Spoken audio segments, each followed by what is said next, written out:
ನಮ್ಮ ಈಗಲೇ ಇವತ್ತು ಅಟೆಂಡ್ ಮಾಡ್ತೀನಿ. ಯಾವ ಊರಂದ್ರಿ? ಕುಮ್ರಿ ಬಾಯಿ. ಓಕೆ, ಮೇಲ್ಸುಂಕ ಯಾರಿದ್ದಾರೆ? ಓಕೆ, ಬರ್ಕೊಳ್ಳಿ. ನನಗೆ ಅಲ್ಲಿ ಹೋಗೋಷ್ಟಿಗೆ ನಾನು ಹೇಳಬೇಕು ಏನದು ಪ್ರಾಬ್ಲಮ್ ಅಂತ. BO ನಾನು ಹೇಳ್ತೀನಿ. ಓಕೆನಾ? ಬಾಗಲಕೋಟೆ ಅಭಿವೃದ್ಧಿ ಪ್ರಾಧಿಕಾರದ ವತಿಯಿಂದ ನಿರ್ಮಿಸಿರುವಂಥ ಸರ್ಕಾರಿ ಸ್ಕೂಲ್ ನಿರ್ಮಿಸಿದ್ದಾರೆ. ಆದರೆ ಅಲ್ಲಿನ ಏನು ಅಭಿವೃದ್ಧಿ ನಿಗಮದವರು ಸ್ಕೂಲ್ ನಿರ್ಮಿಸಿದ್ರು ಕೂಡ ಸರ್ಕಾರಿ ಶಿಕ್ಷಣ ಇಲಾಖೆಗೆ ಹಸ್ತಾಂತರಿಸಿಲ್ಲ. ಮೋಸ್ಟ್ಲಿ ಅದೇನು ಇನ್ಕಂಪ್ಲೀಟ್ ಆಗಿದ್ದು. ಏನಾಗುತ್ತೆ, ಇದೊಂದು ಬಿಲ್ಡಿಂಗ್ ಇದೆ ಅಂದರೆ ಹಸ್ತಾಂತರಿಸಬೇಕು ಬೇರೆಯವರಿಗೆ, ಜವಾಬ್ದಾರಿಗೆ. ಅದನ್ನು ಇಲಾಖೆಯವ್ರು ಮಾಡಬೇಕು. ಏನಾದ್ರು ತೊಂದರೆ ಇದ್ದರೆ ಮಾಡಿಲ್ವೋ ಅದನ್ನು ನೋಡಬೇಕಾಗುತ್ತಮ್ಮ. ಇದೆಲ್ಲ ಏನೇನು ಇಂಡಿವಿಜುವಲ್ ಕೇಸ್. 46,000 ಶಾಲೆ ಇದೆ. ನೀವು ಪ್ರಶ್ನೆ ನನಗೆ ಅದ ಅಲ್ಲ, ಅದು ಚೆಕ್ ಮಾಡೋಣ. ಪೂರ್ಣಗೊಂಡಿದ್ರೆ ಅದು ಸಾರ್ವಜನಿಕರ ಹಣ ಈಗಾಗಲೇ ಖರ್ಚು ಮಾಡಿದ್ದೀವಿ. ಸಾರ್ವಜನಿಕರಿಗೆ ಅದು ಕೆಲಸಕ್ಕೆ ಬರಬೇಕಾಗುತ್ತೆ. ನಾನು ಅದನ್ನು ಖಂಡನೆ ಮಾಡಬೇಕು. ಹೋರಾಟಗಾರರು ಅವ್ರ ಪರವಾಗಿ ಅವರು ಏನು ಹೋರಾಟ ಮಾಡ್ತಾರೆ ಅವ್ರ ವ್ಯಾಪ್ತಿಗೆ. ಆದರೆ ಕಾನೂನು ಮುಂದೆ ಬರಬೇಕು. ಕರ್ನಾಟಕದಲ್ಲಿ ಕನ್ನಡ ಉಳಿಸ್ತಕ್ಕಂಥ ಜವಾಬ್ದಾರಿ ನಮ್ಮ ಸರ್ಕಾರ ಇರುತ್ತೆ. ಅದಕ್ಕೆ ಯಾವುದೇ ಥರದ ಹೆದರಿಕೆ. ಕೆಲವರು ಪುಂಡಾಟಿಕೆ ಮಾಡ್ತಕ್ಕಂಥ ಕೆಲಸವನ್ನು ಅವಾಗ ಶಾಂತಿಯನ್ನು ಕೆಡ್ತಕ್ಕಂಥ ಕೆಲಸವನ್ನು ಮಾಡ್ತಾರೆ. ಅದಕ್ಕೆ ನಾವೇನು ಹೆದರೋದಕ್ಕೆ ಹೋಗೋದಿಲ್ಲ. ಕಾನೂನನ್ನ ಮುಂದೆ ತಂದುಬಿಟ್ಟು ಇಡಬೇಕು. ಹಾಂ,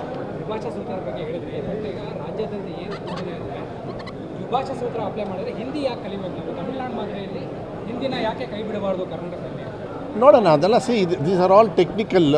ಆ್ಯಸ್ ಅ ಮಿನಿಸ್ಟರ್ ಒಂದೇ ಸತಿ ಓವರ್ ನೈಟ್ ನಾನು ಹೇಳೋದು ತಪ್ಪಾಗುತ್ತೆ. ಬೇಡಿಕೆಗಳೇನಿದ್ದಾವೆ. ಮತ್ತು ಕೆಲವು ಮೊನ್ನೆ ಹೊರಗಡೆ ಮಕ್ಕಳು ಒಂದೇ ಸತಿಗೆ ಟ್ರಾನ್ಸ್ಫರ್ ಆಗಿ ಬಂದುಬಿಡ್ತಾರೆ 8ನೇ ಕ್ಲಾಸಲ್ಲಿ. ಕನ್ನಡ ಅವ್ರ ಲೈಫಲ್ಲೇ ಓದಿರಲ್ಲ.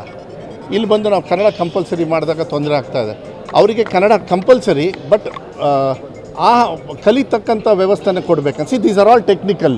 ಸೊ ನಾನು ಅದನ್ನು ನಮ್ಮ ಡಿಪಾರ್ಟ್ಮೆಂಟೇ ಇದೆ ಅವ್ರಿಗೆ ಹೇಳಿಬಿಟ್ಟು ಇಂಥ ವಿಚಾರಗಳನ್ನು.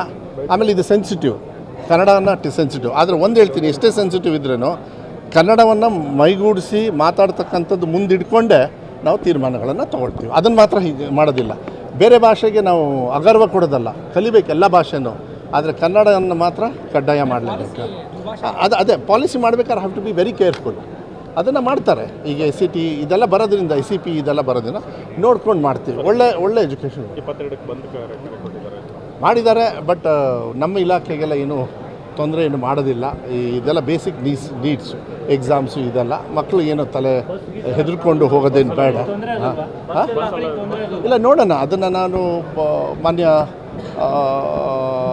ಮಂತ್ರಿಗಳಿಗೆ ಮತ್ತು ಲಾ ಆ್ಯಂಡ್ ಆರ್ಡರ್ ಇದರಲ್ಲೆಲ್ಲ ಇರ್ತದೆ. ಯಾಕೆಂದರೆ ನಮ್ಮ ಇಲಾಖೆಗೆ ಕಂಪ್ಲೀಟಾಗಿ DC, CO ಮತ್ತು ಪೊಲೀಸು ಅವ್ರಿಗೆ ಕಂಪ್ಲೀಟ್ ಹ್ಯಾಂಡ್ ಓವರ್ ಮಾಡಿದ್ದೀವಿ. ನೀವು ರಕ್ಷಣೆಯಿಂದ, ಸುರಕ್ಷತೆಯಿಂದ ನೀವು ಎಕ್ಸಾಮಿನೇಷನ್ ಮಾಡೋದಕ್ಕೆ ಎಲ್ಲ ಥರದ ಕ್ರಮಗಳನ್ನು ತಗೊಳ್ಬೇಕಾಗುತ್ತೆ.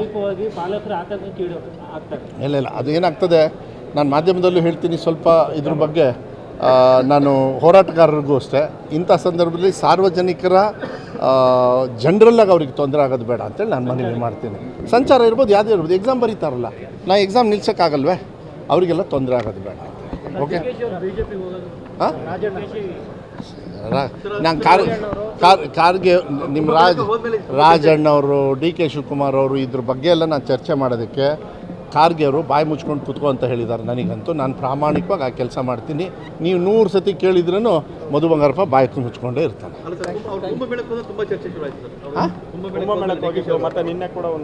ನಾನು ಏನಂದೆ ನಿಮಗೆ, ಎನಿಥಿಂಗ್ ಪೊಲಿಟಿಕಲ್ಲು ಅಬೌಟ್ ನಮ್ಮ ಮನೆದು ನೀವು ಎಷ್ಟೇ ತಿಪ್ಪರ್ಲಾಗ ಹೊಡೆದ್ರೇನೋ ಮಧು ಬಂಗಾರಪ್ಪನ ಬಾಯ್ ಜಿಪ್. Thank you.